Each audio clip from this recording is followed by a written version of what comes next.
We also have Psalm 82 as a fifth example of where sons of God are being applied to divine beings. Psalm 82 says, quote, God has taken his place in the divine council. In the midst of the gods, he holds judgment. How long will you judge unjustly and show partiality to the wicked? Give justice to the weak and the fatherless. Maintain the right of the afflicted and the destitute. Rescue the weak and the needy. Deliver them from the hand of the wicked. They have neither knowledge nor understanding. They walk about in darkness. All the foundations of the earth are shaken. I said, you are gods, sons of the Most High, all of you. Nevertheless, like men you shall die and fall like any prince. Arise, O God, judge the earth, for you shall inherit all the nations. Now here, we don't have the exact phrase, B'nai Ha-Elohim, sons of God, but we do have B'nai Ha, I think the Hebrew is El Elyon, sons of the Most High. Well, who's the Most High? Yahweh, God. So it's the same thing. Sons of God. You are God, sons of the Most High, all of you, in the divine council.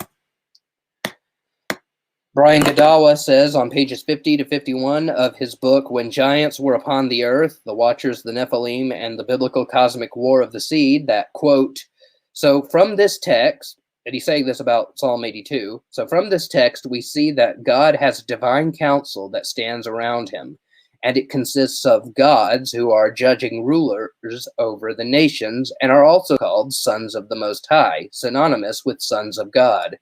Because they have not ruled justly, God will bring them low in judgment and take the nations away from them. Sound familiar? It's the exact story of Deuteronomy chapter 32, verses 8 to 9, and Isaiah chapter 24, verses 21 to 22. Isaiah chapter 24, verses 21 to 22. On that day, the Lord will punish the host of heaven in heaven, and the kings of the earth on the earth. They will be gathered together as prisoners in a pit. They will be shut up in a prison, and after many days they will be punished. One of the Dead Sea Scrolls written in the 1st century BC reinforces this ancient Jewish interpretation of Psalm 82 as punishment focused on the divine council of gods, with Satan as their chief, allotted judicial authority over the nations. The idea that the Bible should talk about existent gods other than Yahweh is certainly uncomfortable for absolute monotheists, but our received definitions of monotheism are more often than not determined by our cultural traditions, many of which originate in theological controversies of other eras that create the baggage of non-biblical agendas, end quote. Brian Godawa goes on to say, quote, in light of this theological fear, some try to reinterpret this reference of gods or sons of God in Psalm 82 as a poetic expression of human judges or rulers on earth, metaphorically taking the place of God, the ultimate judge, by determining justice in his likeness and image. But there are three big reasons why this cannot be so. First, the terminology in the passage contradicts the notion of human judges and fails to connect that term, sons of God, to human beings anywhere else in the Bible. Secondly, the Bible elsewhere explicitly reveals a divine council or assembly of supernatural sons of God that are judges over geographical allotments of nations that is more consistent with this passage. Third, a heavenly divine council of supernatural sons of God is more consistent with the ancient Near Eastern, A&E, worldview of the biblical times that Israel shared with her neighbors, end quote.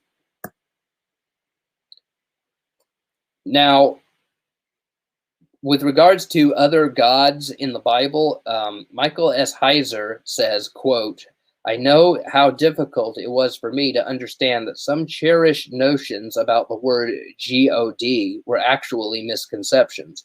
One was an idea that was dealt with in the last chapter of the book I'm quoting from, that the false gods of the Bible were only idols. Another notion that didn't conform to the reality of the text was that the word God is only a name, not just an ordinary noun. Because I thought God was exclusively the name of a personal being and a unique being at that, I tended to assign the attributes of that being, Yahweh of Israel, to the three letters God. When I came to realize that there were other gods in a heavenly council, it seemed, and that's an important word, as though Yahweh was just one among equals. That bothered me. Yahweh is inherently distinct and superior to all other gods. Yahweh is an Elohim, a god, but no other Elohim, gods, are Yahweh. I'm not assuming that the last chapter answered all your questions about the divine council, though. I'm betting that many of you are like I was after first discovering what the inspired text really says, what the ancient worldview of Israel really assumed. You may still be stuck on the idea that there can only be one Elohim, since Yahweh is called Elohim so many times in the Bible. And if that's not true, you might be asking, then what is an Elohim? End quote. This is from the chapter, So What Exactly is an Elohim?, which is from the first draft of his book, The Unseen Realm.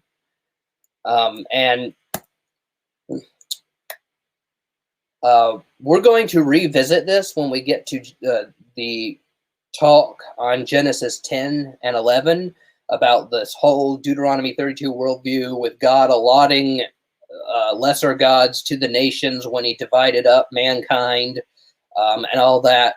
We're going to get a lot more into this, a lot more in depth, but what we're going to be talking about in a few weeks, has some touch points with what we're talking about tonight, and so that's why I decided to just briefly bring it up. Now, in his book, The Unseen Realm, Michael Heiser shows the different biblical usages of the term Elohim. The Bible is not polytheistic. It is not saying Yahweh is just one among equals. It is not saying that he is just one among a pantheon of gods, just like him. No, God, there's one God. There is one maximally great being. There is only one Elohim who is omnipotent, omniscient, omnipresent, morally perfect, necessarily existent, triune, etc.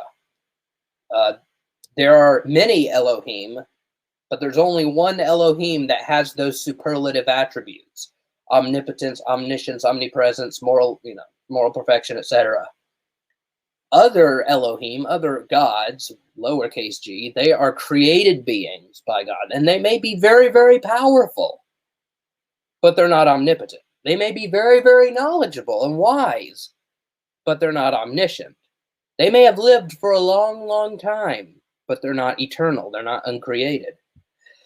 And in these, as you can see in this list, here are the ways that the Bible uses the biblical.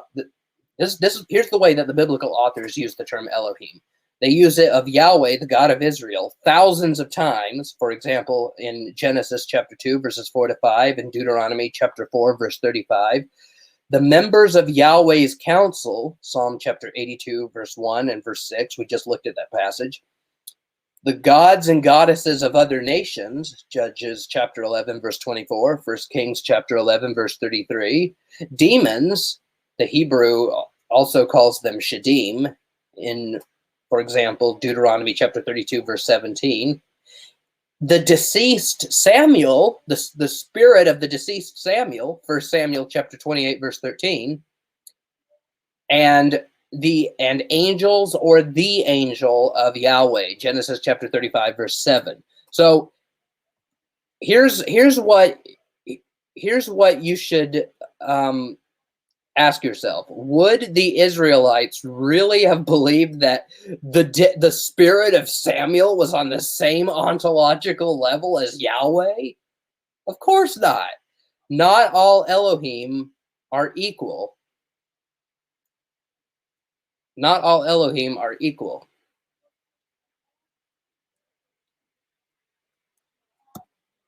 So Yahweh is an Elohim, but no other Elohim is Yahweh.